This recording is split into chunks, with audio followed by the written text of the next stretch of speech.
Oh my God. Don't get me started. I'm going to have to get myself a Jack Daniels and then we'll really have an interview there. I was in the back seat of a car with a couple of them,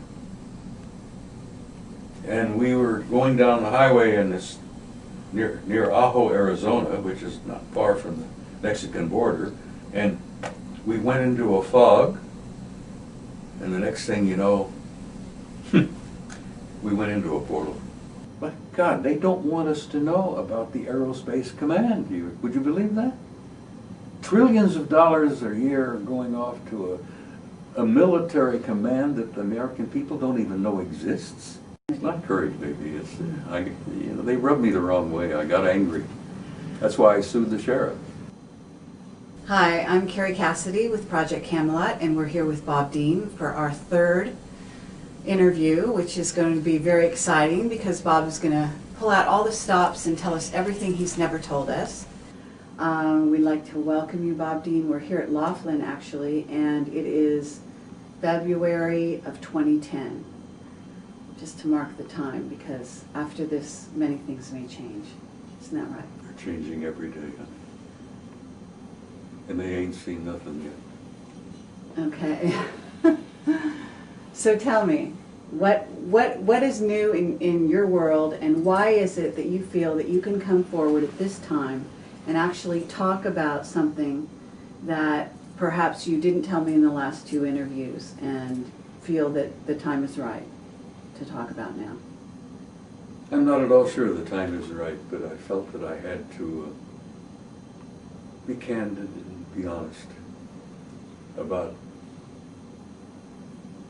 a part of my life that I've never shared before. I was a bit of a coward over the years, to be honest with you. I've had a personal, intimate relationship with non-human intelligence since I was 3 years old. And I became totally convinced and concerned and accepted and committed to the idea when I was in combat in Korea, when I was in combat in the jungles of Southeast Asia. And my life was changed, and my life was saved time and time and time again. Situations where I should have died. Situations where all my friends around me died and I didn't. I got wounded, but I'm here. And over the years, more and more and more, it became quite clear to me that something else was going on. And then after I went through a series of past life regressions a number of years ago, the lid was lifted, as it were, off of my little teapot of subconscious and conscious memories. And not only did I begin to not just remember, but in some cases literally relive events, things, happenings in other times in other places. And I think that series of past life regressions probably is what triggered full-scale memory realization of my intimate involvement with, as I say, non-human intelligence. But I've seldom shared that with anybody because, as you can well understand, in this world, in the United States, in the 20th century, and I'm a child of the 20th century, for good God's sake, I was born in 1929. I grew up during the Depression, so I'm a child of the 20th century. You just didn't come out and speak openly and honestly about something like this. And to be honest with you, there were cases they could have locked me up, literally. And if I had been candid about it and open about it while I was on active duty in the military, I might have been put under observation or something, you know. But the people who are maybe listening and watching this, I'm sure understand exactly what I'm saying, because you just don't come out and speak openly about something like this to the public. Because the public wasn't ready, and I've had misgivings whether the public's ready even now. Now, you and I have had a little difference of opinion on how aware and how prepared the public is to the reality of the extraterrestrial presence. For many, many years I strove to bring this out. I agitated in Congress, on the Hill, House of Representatives, Senate offices, to have hearings on the subject and to bring the whole damn story out. And then over the years, I developed the attitude that maybe the people really weren't ready for it. And you are convinced that they are, and I'm convinced that some of them are, but I'm convinced that the masses are not. Anyhow, I love you dearly, and we'll disagree on that. And Okay, well, so you have past life experiences, and you've past also life had, memories, yes, from you've also had ET experiences many. since you were 3 years old, Mhm. and I don't know that you've ever actually related the one that happened to you when you were 3. Do you want to put that down here, or do you want to go in a different Well, that was direction? the beginning, and I'll touch upon it if you think it's pertinent, yeah. I think so. Well, my dad was a railroader, and at that time, we were living in Covington, Kentucky. And Dad was in and out of Cincinnati, and that's why Covington was an appropriate little place to live. And being a Pisces, I've always loved water. And the nearest water to where we lived in Covington was an industrial canal that had been dredged just about a block from my house for a foundry, where they carried ore into the foundry and then they carried the slag back and so on and so on and so on. Anyhow, this industrial canal was very steep. It had been dredged. The sides were very steep, 40 feet from the bank down to the water. These heavy ore barges were going back and forth from time to time. I loved to go down there as a little tyke and throw little pieces of wood into the water, and I'd throw pebbles on the, play my little games. Well, my little game got away from me one day, and I tumbled off the edge into the water, 40 feet down. A little play suit on. Good God, it's vivid like it was yesterday. And here I am, splashing around at the bottom of this wall of mud, striving to get out, clawing at the edges of this thing. And the more I clawed, the wetter it got, and the more slippery it became. And I'm soaking wet, and, To my 3-year-old mind, it struck me that this has been a short trip. I'm going to drown. I'm dying. I'm ready to go under. I kid you not. The 3-year-olds are pretty bright, pretty sharp, pretty perceptive. And here I am. I'm ready to go under. It's been a short trip. But at about that time, a powerful pair of hands grasped me from behind, got me under the arms, felt them. I can feel those hands even now. Lifted me up 40 feet out of that canal and placed me on the bank of this industrial canal. I'm soaking wet, I'm covered with mud. Nobody behind me. I mean, I'm in the water in the canal, and there's nobody behind me, but I remember this powerful pair of hands lifting me up and putting me on the bank. Once it dawned on me that there was nobody there, I don't know what really went through my mind at that time, other than the fact that I'm in deep trouble. I'm in deep doo-doo. Because when my mother would see me, I know she would know that I violated all her rules, and I got it. I knew I was going to get it. Whack, whack, whack, whack, whack, whack, whack. She's crying at the same time she's whacking me, because she knew I'd been in the water down there. And the event itself, but it was in there. I think over the years that memory surfaced from time to time, and I found myself looking back and thinking, did I imagine that, or was that real?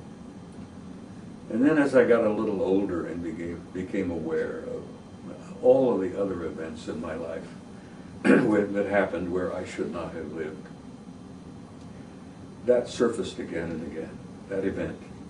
Well, you've told me that can you describe some of those incidents in which you lived and others didn't? And you don't have to go into too much depth, but just to give people a taste of what you're talking about. What do you mean by that? I lived where? Well, you said in some cases you were in a military situation in which all the people around you died, and you did not. Can you describe a couple of those? Well, I can remember one. I was an infantry platoon leader. I was a second lieutenant when I got to Korea, 1951. I led an infantry platoon in combat, 32nd Infantry Regiment, 7th Infantry Division, in one of the most awful, bloody wars that we've ever had. They refer to Korea as the Forgotten War. But for those of us who were there, and there aren't a hell of a lot of us left, we've never forgotten.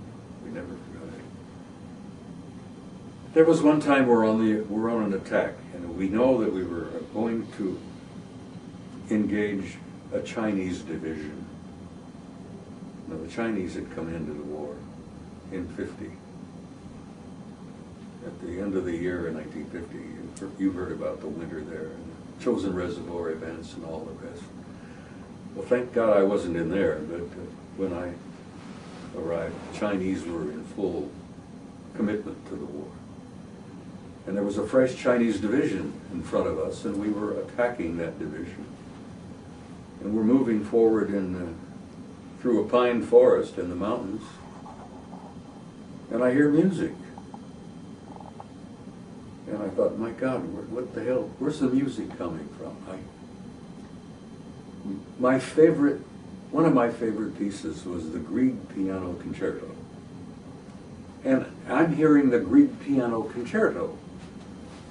Well, my company runner, or my radio man, comes up. He says, Lieutenant, he says, where the hell is the music coming from? I hear music back there. And I says, I hear it too. Go find out if any of those nitwits in the outfit have gotten a radio or playing a tape or something, Because here we are moving forward into an attack that turned out to be one of the bloodiest we'd ever had. I lost about a third of my platoon that day. And there's some music being heard. Grieg Piano Concerto, one of my favorites. Got into combat. Well, my runner came back later. He says, Lieutenant, nobody's got a radio. Nobody's playing a tape. And he heard the music too. And we went through this mess, lost a bunch of kids. After it was all over with, I'm thinking about it. I didn't get a scratch. Where the hell did the music come from? Was I fantasizing? Well, I couldn't have been, because my radio man heard it also. Company runner heard it. Small event. There was another event later that involved sitting around a fire after a day's activity. And it's about 6 of us. I get up to take a pee. I'm a step away, 20 feet. A mortar round comes in, lands right on top of the damn fire, kills everybody. I'm unscathed, untouched. In Vietnam, another case, helicopter. There were about 6 of us in the chopper, plus the true crewman. And we're choking away, and not very high, maybe 600 feet. And I look down and I see holes in the floor of the helicopter, and there were no holes in it when we got in it. Holes in the floor. And I looked at somebody and said, there weren't holes in the floor of this damn thing. It was a Huey. When we got in it, he said, no, there sure as hell weren't. The next thing we know, AK-47 round got into the engine, froze the engine up, down we went, the copter crashed, burst into flame. I was the only survivor. Forgive me, the memories of it. I walked away unscathed. Well, over the years I began putting 2 and 2 together, and not being terribly bright, but not being stupid, it began to dawn on me that something's going on here. And it's tied in with that event when I was 3 years old. And it's been it's been going on and on and on and on. Well, they finally got to me. They finally got to me, and I began to realize, hey, when I incarnated on this planet, I must have come for a purpose. Not just to have a good time, you know, jollies and all, but I must have come for some reason. Well, then a series of face-to-face meetings took place between me and them. And I must tell you and make it very clear, I've never been abducted, because that's not a word I use. Literally, I have been invited. And Are you saying that you were having these meetings while you were in the military? to some degree, yes, but not as blatantly and openly as it happened later.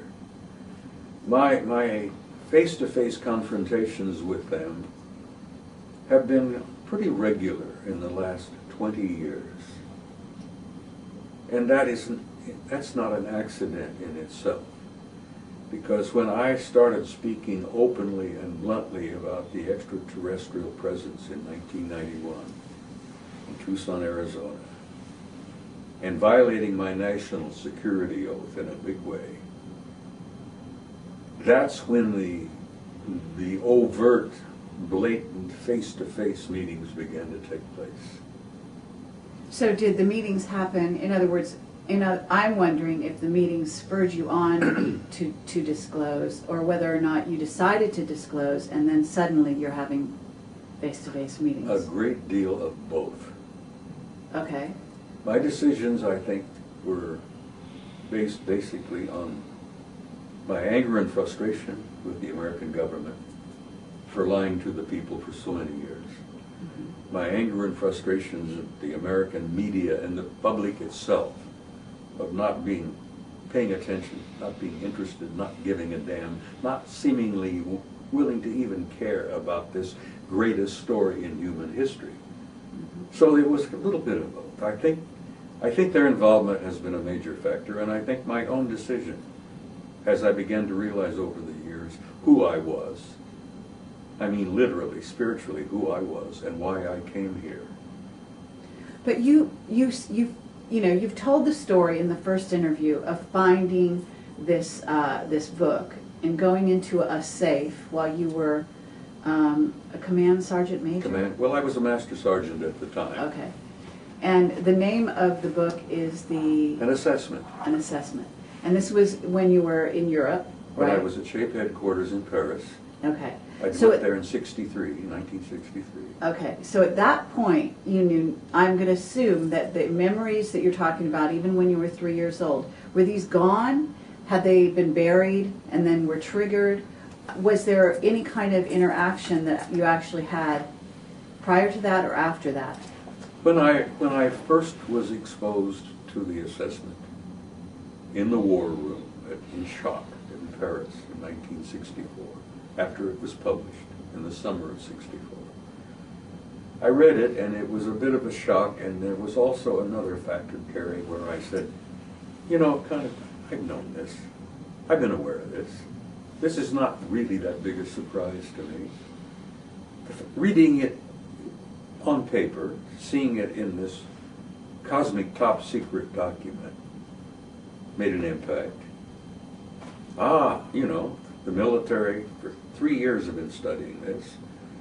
No, the whole thing, the assessment I told you before was about that thick, but it was filled with, there was annexes and appendices, 10 of them. And I read the books, I read the appendices, the annexes, I looked at the photographs, I studied the autopsies. There was a crash in northern Germany, for God's sake, where they retrieved a crash of a UFO with 12 small bodies in it. And the impact was pretty impressive. But there was a part of me that somehow knew this was all true. Did you ever think that they set you up? Did you ever think that they let you do what you did? Well, who we're talking about? Who set me up and who let me do this? Well, was it the military guys? Was it the colonel who threw the thing on my desk and said, read this, this will wake you up? Mm-hmm. Or was it them? Right. And I've come to a point in time where I'm convinced that they generally are calling the shots. Now, it could have been a little of both. I mean, the colonel may have said, look, you know, Master Sergeant, you know, you're dozing off at 3 in the morning. Plop, read this, and wake you up.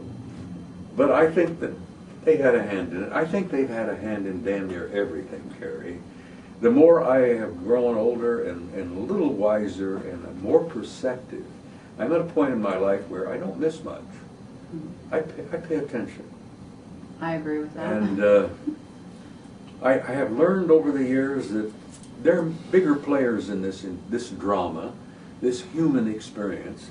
They're major players and have been from the very beginning. Okay. But you actually must agree that when you go, those guys upstairs, to some degree they're also working with the military. I mean, we know this now. Yes, we do. And I don't know when or if, even if that was in the report, or whether you became clued in later, just how much dialogue with the report military. itself was a military study for 3 years. And it had a purpose. It was simply this, to determine whether there was or was not a military threat to Allied forces in Europe in 1963, 67, and so on. Because these things had been flying all over Central Europe for years. Gordon Cooper told me one time, he said, they were all over the damn place when he was flying jets over in Germany in the years before he became an astronaut. Well, these objects had damn near triggered World War III. On the 2nd of February in 1961, they had a major flyover where they came out of the Soviet sector in Warsaw Pact, flew over Central Europe and Germany. Over the southern coast of England, over the Channel, they turned north in formation, obviously under intelligent control. And then this flight disappeared off of our radar over the Norwegian Sea. And we're talking about flying saucers? We're talking about large metallic circular discs-shaped objects, obviously under intelligent control. Okay, and it's possible that these were actually built by the Nazis and then... Well, now you bring up a question that I'm not prepared to give you an answer to here. Because this is after World War II. We've learned over the years, for those of us who've been paying attention, that the Germans had technology far beyond what most people were told. We learned that the Germans had incredibly advanced, apparently, some form of extraterrestrial technology. Because Germans were flying circular discs back, oh God, according to my friend Jim Nichols, that they were flying them in the 30s. Well... Okay, but what I want to know is when you became clued in as to the relationship between the ETs, and I'm assuming your dealings were with the Nordics, and you can correct me if I'm wrong. The ones that I generally have been face-to-face with were tall blondes. Mm-hmm. And the military, like, at what point, because you're actually being, in being shown that document and being clued in, you're being brought into a club, as it were. That was no accident. My being exposed to the assessment in 1964, I don't think was just a fluke. So they brought you into the Old Boys Network at that point, in a deeper way. Yeah, that's probably very appropriate, yes. Okay. And you had friends, as you say, in our other interviews in high places, both with them and with some very specific individuals in your career path, I'm sure. Oh, yeah. And some of those individuals may also have been responsible for keeping you alive to this day. Well, there's no question about it. Okay. There's been an ongoing war, and I know you are aware of this. Our so-called authorities, our elite, what is it we refer to? The powers that be. There's been a battle going on in Washington and other places for many, many years. A division between the authorities. There are those who say, we've got to bring this all out, we've got to tell the people deserve the answers, they need the information. It'll help bring about an expansion of consciousness which is essential to our survival, And then there are others who say not only no, but hell no. This story is so damn big, we can't tell the people because they're not ready. And that little war has been going back and forth. Well, I've encountered both sides. I've had people, you know, from this group and from this group, and and to be honest with you, I've ended up agreeing with this group and agreeing with this group. Yes, it's got to come out. No, it can't come out. And we discussed this at dinner the other night. Exactly. So way back when, you know, because at this point you're, you know, we're talking 64 and you're being brought into the loop. But you're not actually, I'm assuming, you're not having face-to-face contact with the ETs at this point. Not at that time that I can remember. Now, I may have Sure. had them, but I didn't remember because these guys are so advanced, not only technologically, but spiritually and sociologically. We're dealing here, honey, with you, and you know this, we're dealing with a type 2 civilization. Mm-hmm. And now, in the last few years, I'm convinced that there is a major power that's in this game that is a type 4 civilization. Now we're getting into the realm here of spirituality, where evolved beings of this more advanced group are literally angelic, at least in our sense, you see. We humans, we're so fundamental, we're so primitive in our views.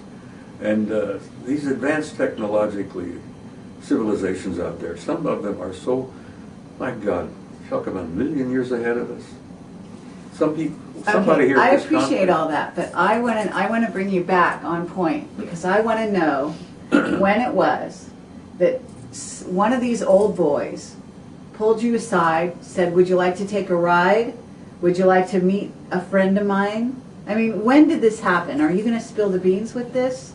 Well, I can't spill the beans about that because that particular thing you described didn't happen. My first awareness of being invited and taken aboard and taken for a ride through the portal, through the doorway,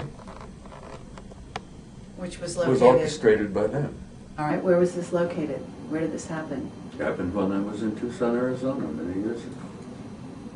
But you were out of the military at that point? Yeah, I retired in '76. Okay, so I during come your out of the time... closet in '91. Right. So during the time in the military, you're saying that you never actually, at least consciously, met with any of these people? Not conscious remembrance, but I'm convinced probably I did. Because, as I was about to tell you, they have the capability of manipulating your awareness. They can take you away and wine you and dine you and show you lots of things and bring you back and erase from your conscious memory that entire experience. And you won't remember it unless there is a triggering mechanism or an event that will happen that will say, oh my God, that happened, you know. They're pretty good at that. And they do it essentially for our own benefit. Because if we were to walk around with total consciousness of that world and this world, we really would be locked up in an institution, you see, because the average guy can't deal with living in two worlds at the same time. Now, it's happening to me now. And you sat and had dinner with me last night and you saw the tears. Then the tears were the result of me being in, I'm now living in two worlds. This one and that one. And I've been around the block a time or two. I'm a tough old bird. I've seen things, I've done things I don't even want to get involved with. So I'm not an innocent. I'm not, I just get singing, coming down the plate, flowers flying. I've been around a bit. I'm kind of tough.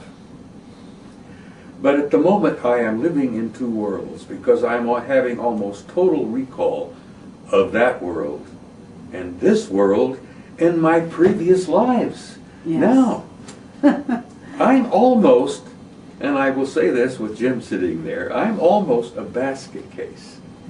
But he's known me for years. And I've been through hell. And I'm still here. Okay. And I'm well, as ornery as ever, and I'm going to be around for another year or two at least, maybe some a little longer, because I have not finished yet what they wanted me to do. But I'm sitting here with you this afternoon telling you that I have been there many times. And I am living in two worlds with full memory of previous lives, and it's difficult for me to deal with. okay. And I want you to think about that, because you're maybe confronting some of this yourself, if you haven't already.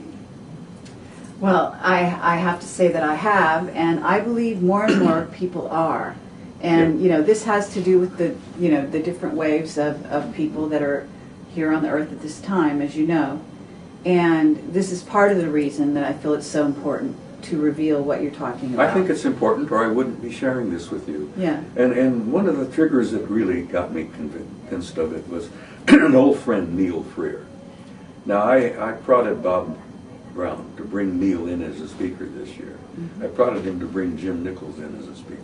I'm not a speaker, and I was happy with that. Neil had the courage, just this last year, to write a white paper, which he submitted to the web. Yeah, I got a copy. I gave a copy to Brown last year. Neil came out and openly admitted that he has had a relationship with non-human intelligence since he was 7. Mm-hmm. And I thought, you old codger, you've got the courage. Why the hell don't I have the courage? And being a coward for all these years, and I've shared many things, I really did. I've shared many things. I've even had threats on my life. Those bastards even put out a contract on me some years back. And I was informed of that by a friend in DIA. Because I had stopped being merely a nuisance and I had become a threat. And they were setting me up for one of these one-car accidents, or whatever, or a coronary, whatever. They have these means of doing that. And then I got a word from another friend in an agency, a retired friend of mine from military service, who said, hey, they pulled the contract on you. You're not in danger anymore. And I says, what happened? And he says, apparently they got the word from a higher authority, which he didn't clarify who this higher authority is. But they lifted the contract on me, and I've been blithely dancing down the path ever since. And I've got a couple of good years ahead of me, and I'm going to continue to do it. Okay, well, let me just say that you're not a coward. You're the last person on the planet that would be classified that way. But I appreciate the humility that makes you say, that in relation to Neil coming forward, in relation to his ET experiences. Now, you did talk about this on tape with us. Yes, briefly. Okay. But I never really... But you never opened up completely about it. Right. Okay. And so actually that's what you're doing today, and more power to you because of that. I want to leave one more thing with you before we close this up. I told you this at dinner last night. I was astounded. I've seen so many things. It takes very little to really astound me anymore.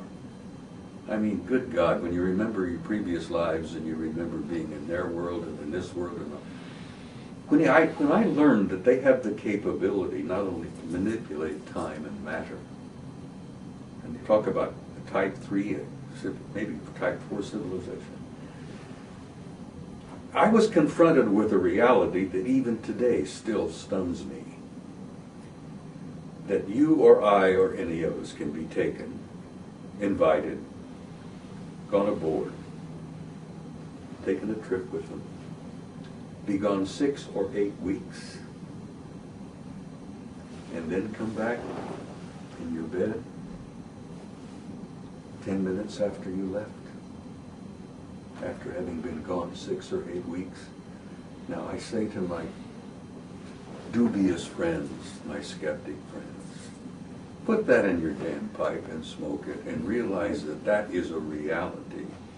We're dealing with technology that can manipulate matter and time. And you better damn well get yourself prepared for what you're about to face. Because if you think quantum physics is a shock, you ain't seen nothing yet. So we're talking time travel, right? Of course. We're talking time travel. We're talking time travel in along with ET experiences. And we're also talking portals. And actually, I don't think you have mentioned the word portal in the past. And I'm curious if you can describe what, in other words, if you went through a portal, you went through a portal in a craft, or you went through a portal, you stepped through a Stargate. Let me tell you. Have you done that? The first memory I have of going through a portal was in the back seat of an automobile Okay. on a highway in southern Arizona. Mm-hmm. Now, years ago, that would have got me committed, that statement alone. I was in the back seat of a car with a couple of them, and we were going down the highway in this near Ajo, Arizona, which is not far from the Mexican border, and we went into a fog, and the next thing you know, we went into a portal. And I had about an hour and a half, 2 hours of missing time. When you say you were going down the road with a couple of these guys, Mhm. were they physical here on the planet with you, or Yeah. was this They were physical. interdimensional? They were as material as I was. Okay. Flesh, blood and bones, yeah. Well, now, you and I know that some of these, as you said, some of these people are walking the halls of the Pentagon today, Yes. okay? And I'm wondering is if you have any regular interaction with any of those people. I've had interaction with them from time to time. It seems like it was kind of a, situation where, oh, well, we're here, let's chat. No, I think it's been orchestrated. Okay. But what I'm going to ask you is to go down some roads that you haven't gone down before. How much time you got on your tape? How much time we got? 40 minutes. Okay. Now So about 20 left. we've got another tape to go, so we're going to be fine. Well, listen, kid, I know you. You and I have been around a bit together. And I'm not sure I'm going to be able, I don't have the fortitude to spend the entire afternoon here. Sure, I understand. But out of respect and love for you, I'll answer a couple of questions if I can. But if we really wanted to deal with this whole issue, we'd be here all afternoon and half of tomorrow. I And we still understand. wouldn't get all of it in. Because it's that big. But is it, well, let me ask you this, and you can take off on this topic, but my understanding is part of the reason they wanted you to talk and they encourage you to come forward, and you've been encouraged both by some people you haven't mentioned and also by them, as you say, and is because we have some things coming down the pipe in the next few years, and this is 2010 after all, that people need to be prepared for. And if they don't start realizing that there's more than one reality, and realizing that they live, that they have past lives and they're going to have They future live in an lives. infinite universe with infinite possibilities. That's right. That they're immortal beings, Mhm. and so on. In other words, that's what's before them. They're going to have to, their mind is going to have to take that in, so it better start somewhere. Listen, you and I are players in this game. We're contributors. You're a major contributor. What you've done with Camelot is, I told you before, you have no idea the extent and the scope of what you've accomplished. Thank you. You've reached the world. You turned me into a damn celebrity, and I didn't want to be one. The point I'm getting at is that you're a major player here, and things are going to be happening here in the next few years that are going to challenge the masses of people. I have said before, and I'll say it again, when it all happens, when it all comes out, it's going to bring about an expansion of consciousness that's going to change the world. That we're not going to be the same species, we're not going to be the same world. The present reality will fall away, and a new reality it's going to take an expansion of consciousness, Carrie, to even deal with these truths. And that's So why I'm let's push speaking the out. envelope. That's why I'm pushing the envelope, and you are, to get people and prod the people to say, look, damn it, you've got to wake up and realize the world you live in. And that's why I am so angry at the establishment scientific community. They are so hard-headed and closed-minded about this whole thing. Would you grasp that most of them will not even accept the reality of the human soul? Mm-hmm. That there is a divine spark in each and every one of us that is from the source? We are each of us God sparks. The soul, the immortal, everlasting human soul that lived before, is living now, and will live after. You know, there is no end. Now, when people are when they grasp that, who they are and what's in them, I go back to the beautiful old Sanskrit term, the Hindu teachings. Beautiful, beautiful. Oh, the Bhagavad Gita is a masterpiece. They refer to the dweller within, the imprisoned splendor. That's one of my favorites, the imprisoned splendor. And one of the Hindu holy men that I've always admired and respected was Yogananda. Mm-hmm. He established what he called the Self-Realization Fellowship. And people miss the point of what the hell that even says. Self-realization. The realization of your true self. The recognition that you are a godlike, immortal being. Now, that's what the people out there and those who watch and those who listen have got to understand.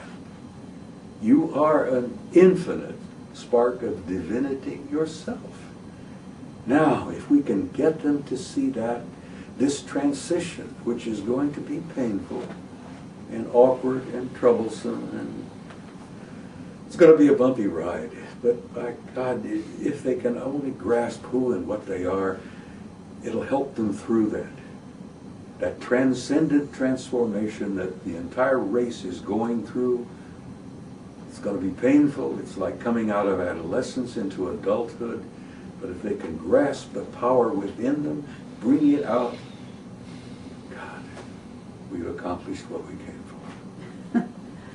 I understand. I know you do. And I agree with you. But what I want is, I want some nuts and bolts information from you. Because information is light. And information will start to creak open that door. And what we need are some tantalizing facts of what's really been going on behind the scenes. Okay? Not only in the government here in America.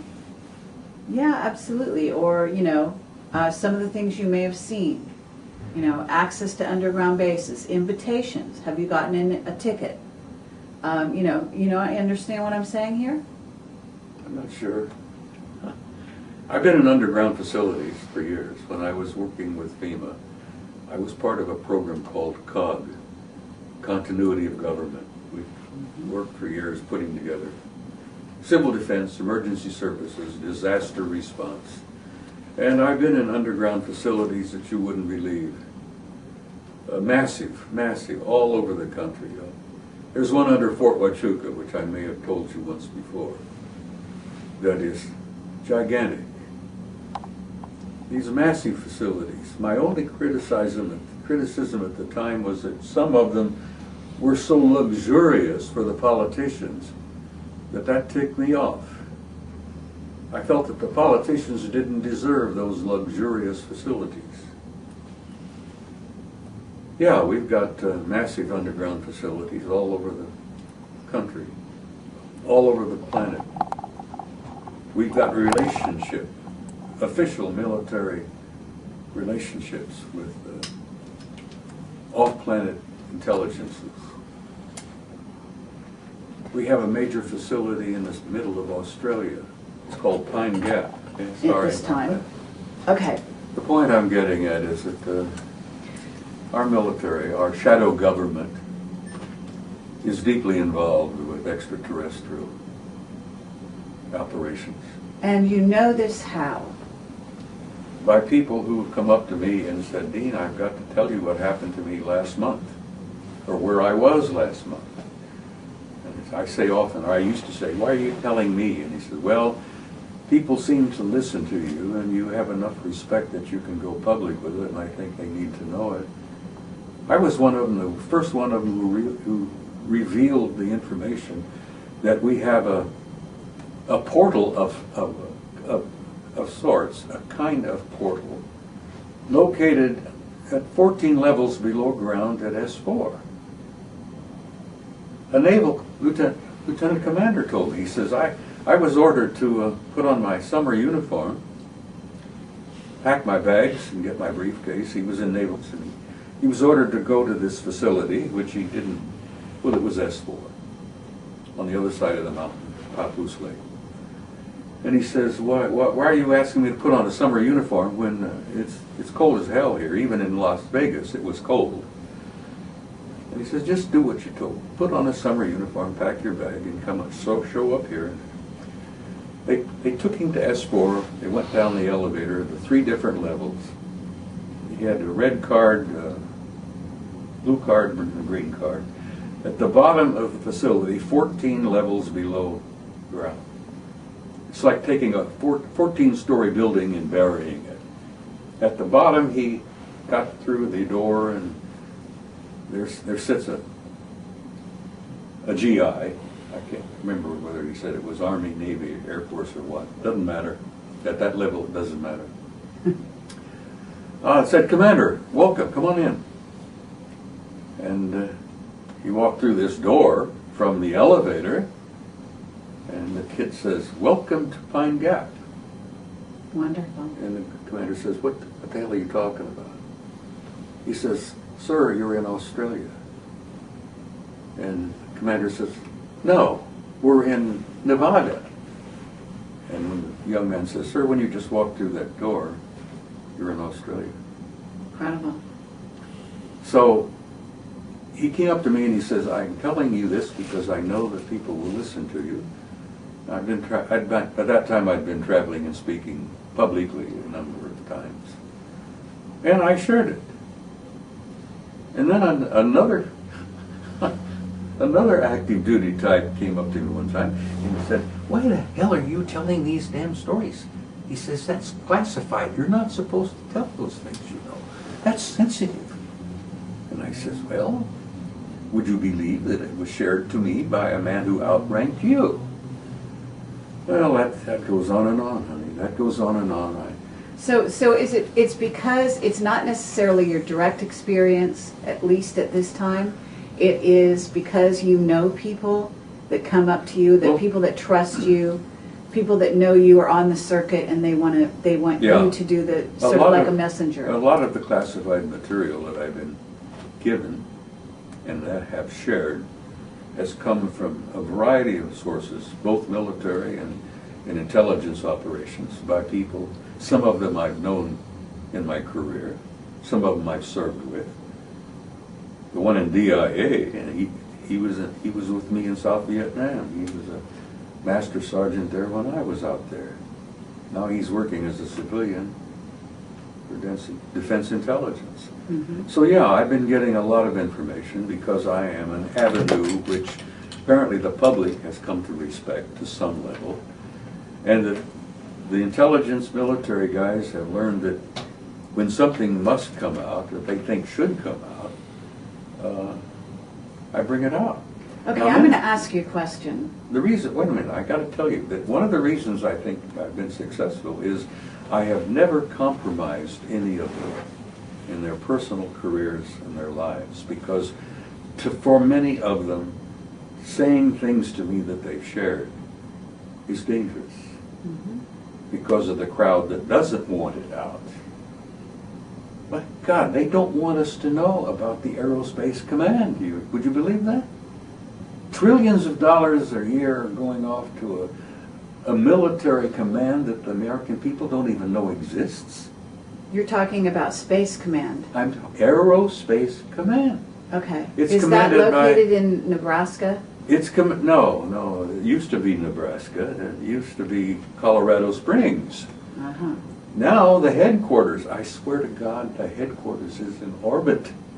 Right. Now, trillions go into Aerospace Command.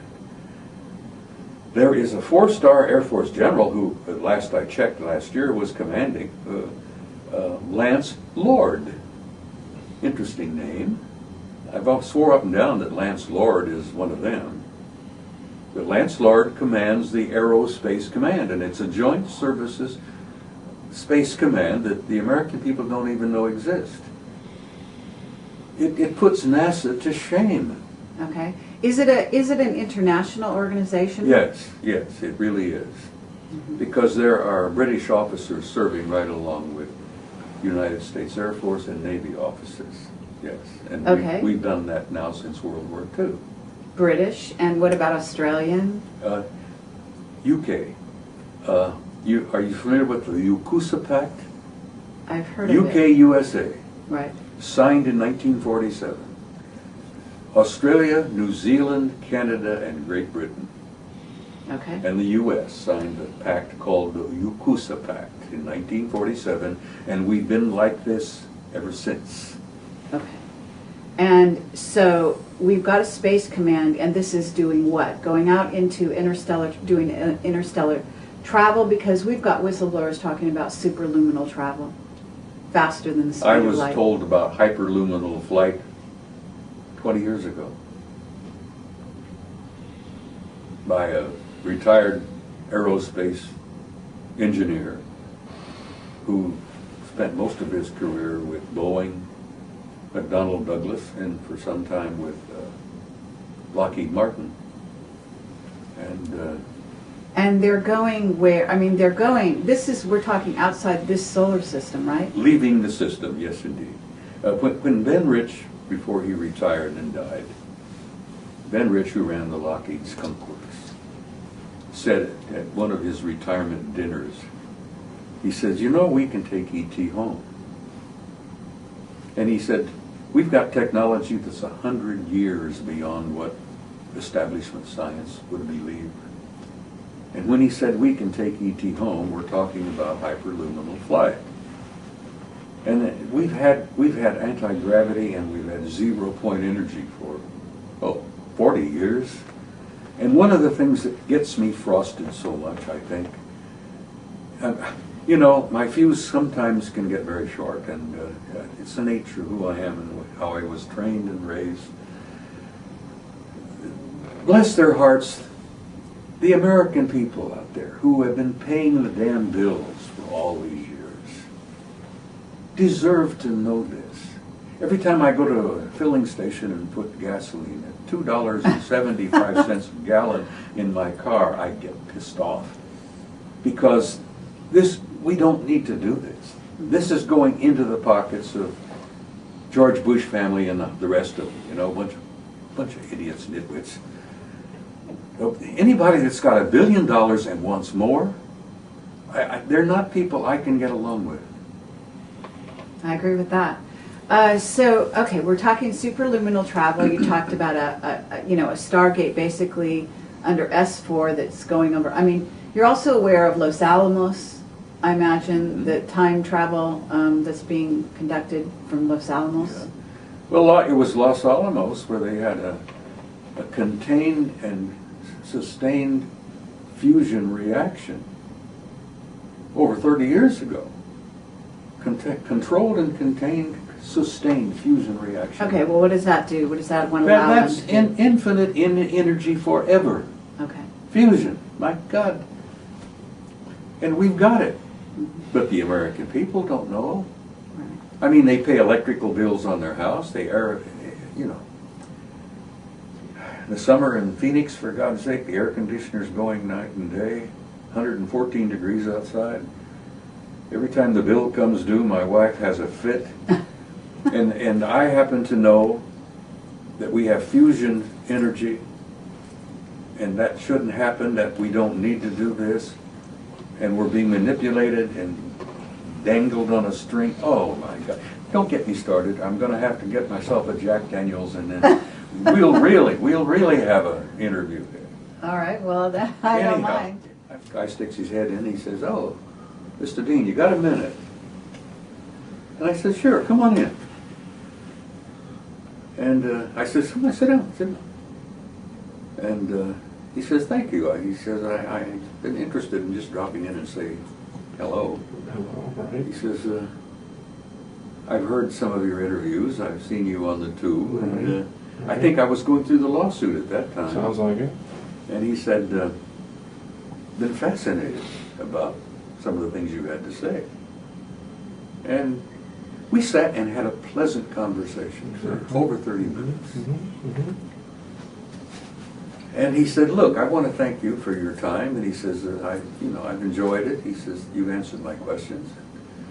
He got up, smiled, shook hands. Out the door he went. He got out, couldn't have been 30 seconds. I got up from my desk because I realized I hadn't found out who the hell this guy was. Right. He didn't give me a card. He introduced himself. I think he gave me his name, but I couldn't remember what it was. And I get up and I jump out the door and I'm going out. And I head for the elevator because I figured he's gone down. To get into that sheriff's department, you had to go through security downstairs. You had to lay your driver's license out. They give you a little pass when you're in the building. They find out who is it you want to visit. And then they let you in. And they often will call up and say, Mr. Dean, you've got somebody wants to say hello or whatever. I had not asked him who he was, so I go jogging out looking. He's gone. I called downstairs to the security guard, the guy on the desk. I says, look, stop whoever just visited me before he leaves. I want to find out who the hell I've been talking to. And he says, Dean, there's nobody visiting you. Nobody went through here. Nobody checked in. He says, nobody can come up and, I said, now I've just spent 30 minutes talking to a pleasant young man in my office, and he got up and left, and I didn't find out who the hell he was. And the sheriff's deputy says, hey, Dean, there's nobody. He said, are you all right? He said, are you fantasizing, for Christ's sake? Are you guys drinking something up there? And he didn't check in. He didn't check out. He just dropped in and visited me for 30 minutes, and he looked just as human as you and I do. Was he a blue-eyed blonde? No. No.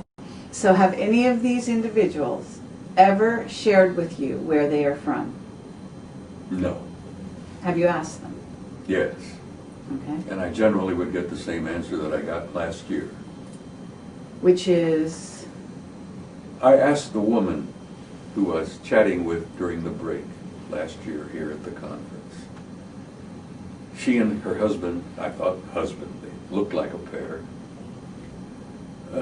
were chatting amiably, pleasantly, shaking hands, looking straight into each other's faces, as human as you and I. And in the middle of the conversation, I got this gut feeling, which Ingo Swann describes as being an intuitive gut reaction when you meet an extraterrestrial. There is a part of you that responds at a gut level. It's an intuitive awareness somehow that this is different. And that's what prodded me a year ago to say to him, you're not from here, are you? And she got a big smile. And then I felt a little embarrassed. I said, I don't mean like, are you from Miami or New York or Los Angeles? But I said, you're not from here, are you? And she smiled and spoke up and said, no, we're not from here. And I think she had been reading me, because they do that. And I said, where are you from? And she says, if I were to tell you, I don't think you would understand. And I didn't accept that as a slur or an insult. I understood. She said, honestly, you wouldn't understand. Well, later it hit me that what they were probably talking about is from another dimension. And several times I've confronted them in my relationship and asked them, where the hell are you from? a planet, a star system, even another galaxy. Did you know that the real Galactic Federation headquarters is not even in our galaxy? Now, you put that in their pipes and let them smoke that, and see what kind of response you get. I mean, we're not talking about interplanetary or interstellar. We're talking about intergalactic. We're talking about interdimensional. All of the above. And our authorities have known this since before I retired in '76. But anyhow, she said very, very honestly, no, we're not from here. You wouldn't understand. And I shared with you. She came up to me in San Jose, at the Bay Area. Didn't see him. She came up and she looked, came over and ran across the room. She says, they didn't believe you when you told them, did they? They didn't believe you when you told them. And I says, no, they didn't believe me. You actually shared that at our Awake and Aware conference. Did I? So this had to be after that. And she says, that was to be expected. Don't worry about it. Okay, well, okay, what do you want to say? Just one more. In any of these encounters, have they ever specifically told you a message like, this is what we want you to say, or this is what we would like for you to do? Have they given you any specific instructions, or is it just, hi, we're friendly, just to let you know we're here? Well, I've gotten a great deal of what I'm doing has met approval. I've got a great deal of what I'm doing has pleased them. This apparently, I've gotten this from what I gather to be a rather high spiritual level. That what I'm doing is what I came to do. What I'm doing is crucial and important. What I'm doing is necessary. And what I'm doing is making a difference. Which is why I came out of 5 years of seclusion. What I want to know is if you can talk about what you have learned about the future from these individuals and or from meetings or, you know, these whistleblowers in essence that have come up to you behind the scenes from the military and been talking to you. Because we did an interview and you talked about Nibiru, but I mean beyond that. Are you being told what some of the plans are? Are you being told, for instance, about China and a future war, such that we have a recent whistleblowers talking about what he calls the Anglo-Saxon agenda, in which a nuclear war is actually planned. And my belief is that these kinds of things will be stopped, but we have gotten other information from people like Pete Peterson that indeed that these are on the agenda and that they may be allowed to transpire in certain ways. I'll tell you what I've gotten for what it's worth. We do have a future, and it's glorious. And I think I said that in Spain last year. Mm-hmm. We're in for some difficult times. This transition through this adolescence into adulthood as a species is going to be painful, and there are going to be some difficult and awkward times. But no, there is not going to be a nuclear war because they're not going to allow it. Because the planet is too valuable. The flora and fauna in this zoological garden is too precious. And they have already intervened several times. They've made their point during the Reagan administration. They made it to Gorbachev when he was in office. They've made the point many times. They made it at Rendlesham Forest, Bentwater, when they melted the warheads. They've made the point that we're not going to allow you nitwits to start a mess, a holocaust that's going to end up halfway destroying this beautiful, beautiful planet. Now, you've messed it up bad enough as it is with your garbage and your, But no, there's not going to be a nuclear war, and they're not going to allow it because, frankly, we don't own the planet. And this little tidbit came out of all places in a movie called The Day the Earth Stood Still. The second one came out when Klaatu, whatever his name was, says, "You don't own this planet. This planet is not yours." And that little tidbit was dropped in the middle of that movie. And as I say, I conclude that in this subliminal education program. Okay, Same with Avatar. But Bob, are you being made aware that there is also a war going on in between various ET groups? I know there is a struggle going on, but it is not a full-scale war. Okay. There is a struggle between one group. Apparently, they've got a divided family. The clan, the clan has been divided for a long, long time. You're talking about the Anunnaki Yeah, in terms yeah. of situation. There's been this I call it dysfunctional family situation, and that's been going on. And we've been in the middle of that before. Well, that's still going on.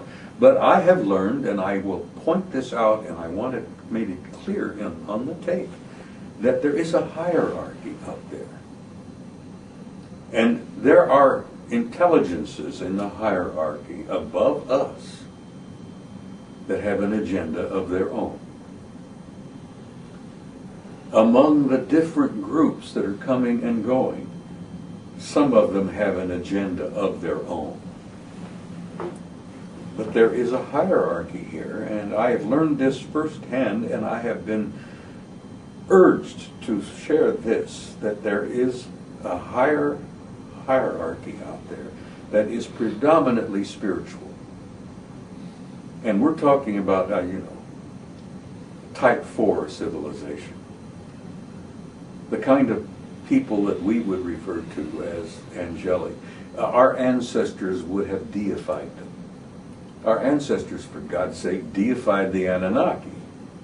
And they sure as hell weren't gods. They were as rotten in many ways as we are today. And but aren't there the is a Anunnaki- spiritual hierarchy I there. understand. And this planet and this race, this species, and the life form on this planet is so precious that this planet was terraformed. Life was introduced here as a part of a plan.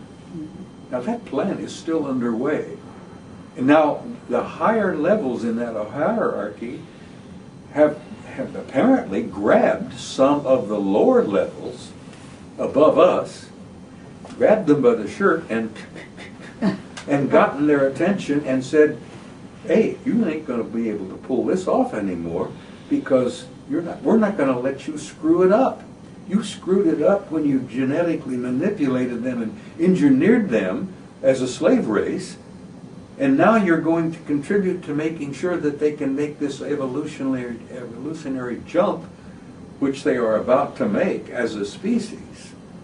And this hierarchy out there, I would say, is where this lovely young man from Galilee incarnated from. Okay, so you're talking about six-dimensional beings.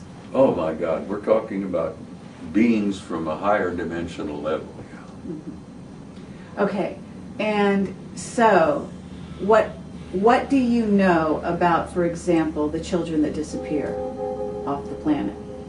Not children, not just children. You don't have any idea how many Adults as well, people but disappear every especially year? the children, yes. So have you been hundreds talked of to about thousands that? disappear. That's right. Many of them, it's a matter of choice. Many of them would like to get the hell out of here. A lot of them are taken and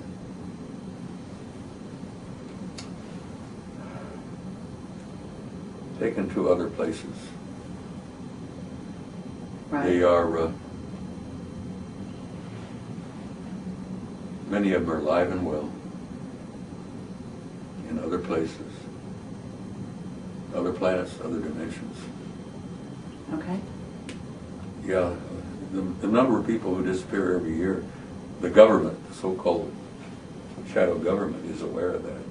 Nothing they can do about it because they're not in control. Okay, and are you also aware that there are there are simultaneous realities going on in which different timelines are playing out. Have you Yes. tapped into this? Okay.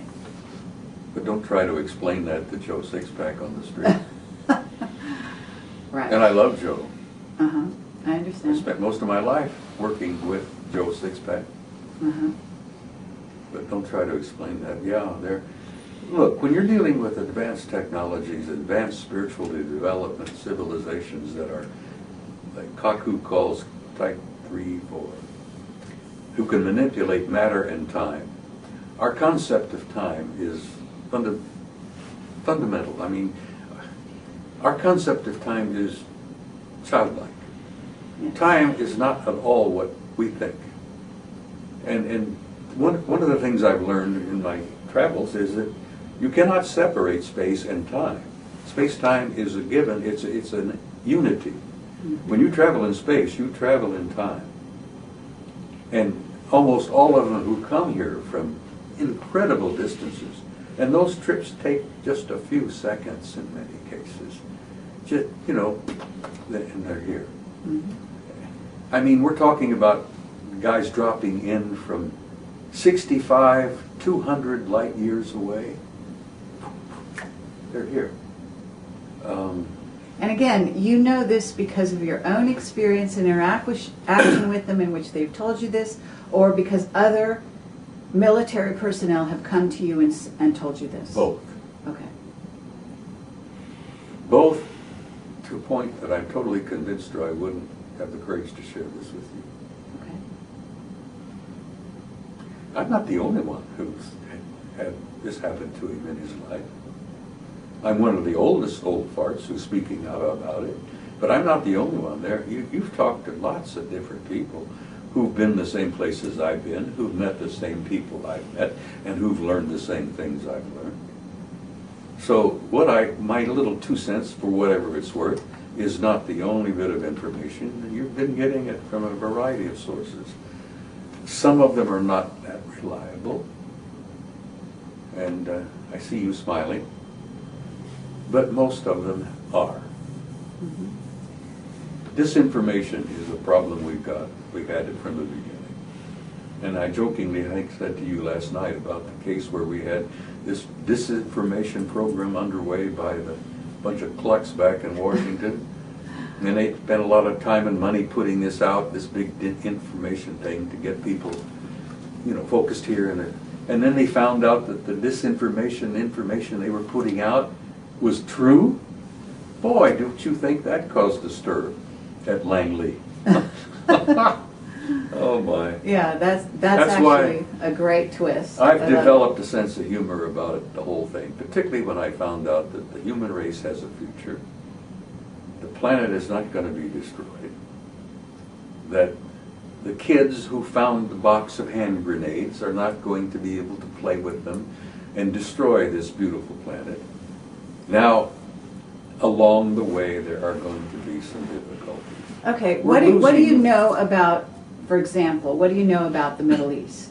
The Middle East? Yes. Oh. Are you aware that That- there's a major portal there? That cauldron is one of the primary focuses of the experiment.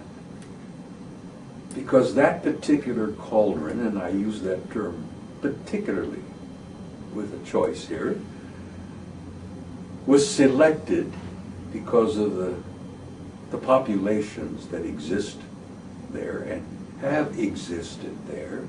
And part of the major experiment that's underway was initiated there. Islam, Christianity, and Judaism all started in the Middle East because they decided that that was an appropriate place to stir up and prepare what do they call it? Chemical Petri dish? petri dish. Yes. The Middle East is a petri dish I understand. in a laboratory that they have been operating from the beginning of time. Good God, even Zoroaster was there. Okay, well, I But you know- want to know about the modern day Middle East. I would like to know if any of your contacts are talking to you about what's going on, for example, in the Gulf of Aden. Why there? Because there's a collection of Navy and all kinds of ships from all over the world, from what we understand. And I'm just wondering if How you're did you getting any find out about reports. that? We have a whistleblower Hmm. by the name of Aaron McCullum, who went on the record, took a lot of courage to do so, and I'm just wondering if you've been given any information about that particular Stargate and what's going on there. First of all, let me tell you that there are different places on the planet where stargates have existed for eons. And they were established and located there because geologically there was a mineralogy available in the granite or the crystal or whatever that were particularly appropriate for a stargate, for a portal. Mm-hmm. There's even a place in Arizona called Portales. The Indians knew of a portal there 200 years ago. The Spaniards named it Portales, a little town out there. I haven't been there, but it's southeast of Tucson, I think, maybe northeast. Anyhow, there are portals here, there, and everywhere. There's one up in Utah, you know. You read the book, I think, The Hunt for the Skinwalker. Sure. There's a portal there. There's portals here, there, and everywhere. Yes. There's a portal at Rainier. They can open a portal any place, any time that they choose. They can open a portal along the highway between Ajo and Tucson at 2 in the morning, just like that. Okay. But to get back to the Gulf of Aden? Well, I'm sure there are a couple of portals there. Mm-hmm. And are you aware of any specific goings-on there that have to do with, because my understanding is that they are actually, I mean, they've got a massing of troops that are happening in Yemen, and we're going to have to cut this very short. But are you aware of this to some degree? Have you been getting reports? Well, And you don't need to be specific, but I need an answer. You've been the getting Gulf of Aden, you said, huh? Yes. Well, it may be tied in with the fact that there is going to be a revolution in Iran. And that's pretty definite. And it's Okay. not going to be one that we will initiate. It's one that's going to be initiated from within Iran itself. And that collection up in the Gulf of Aden is probably connected to that. But there's going to be a revolution in Iran probably before the end of this year. And hopefully, and I'm pretty certain this is going to happen, it's going to keep the Israelis from bombing the Iranian nuclear facilities. I have one more question before we draw this to a close, and I've already got a great ending, so we don't need to go into one here. But I want to know if you're aware of some synthetic beings that are coming into the planet at this time. What, synthetic? Yeah, Where did you beings get that term? Well, from various whistleblowers. Well, you know, some of the little grays are synthetic. Okay, but this is a specific kind of being that is actually arriving from outer space on the planet at this A time. laboratory product, Of a sort, so to yes. speak. Synthetic. Non-physical. But they look, for all intents and purposes, like you and I. Yes. So Go you're to a aware of laboratory this. and turn them out, you know. Okay. Well, I I was understand. told by a scientist one time, too many years back, that when the little guys were found inside the ships at Roswell and other places, at Kingman, whatever, some of them were survived. Some of them had been banged up a little bit, but they were alive, literally alive. And the military in those days thought, oh, they may be coming after them. They'll come back for them, you know. Well, they didn't. And the military and the scientists have concluded that they went back to the laboratory and made some more. Like we make potato chips, you see. And that sounds awfully cold-blooded, doesn't it? But it isn't when you can manufacture a living creature, biological android, as it were, in a laboratory. And we can do that now, can't we? We? Who are we talking about, we? Well, I'm asking you. You're talking about the Go in the shadow direction government, you our want. Yeah, sign? absolutely.